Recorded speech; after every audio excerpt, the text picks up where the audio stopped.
শুভ দুপুর বন্ধুরা, চলে এসেছি আজকের লাঞ্চ তোমাদের সাথে শেয়ার করতে। মানে লাঞ্চের মেনু কি সেটা শেয়ার করতে। লাঞ্চটা তো তোমরা তো আমার পাশে নেই যে তোমরা এসে একসাথে বসে আমরা লাঞ্চ করব। একটু স্যালাড দিচ্ছি।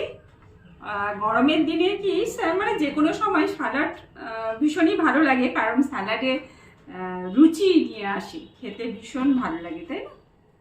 আর অনেকদিন পরে এই রেসিপিটা দেখতে পাচ্ছ। সেই লাল ডাঁটাকে নুন আর হলুদ দিয়ে একটু সেদ্ধ করে সেটা শুকনো লঙ্কা আর রসুন ফোড়ন দিয়ে রান্না করি, আর জাস্ট একটু নামানোর আগে চিনি দিয়ে দিই।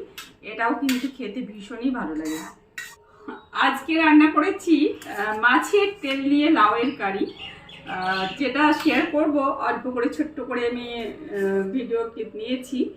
তো যাই হোক, এটা তো ভীষণই টেস্টি হয়। রান্না করতে করতে তো একটু একটু করতে অনেকগুলো আইটেম হয়ে যায়। তো আজকে আছে আলু আর সজনে ডাঁটা দিয়ে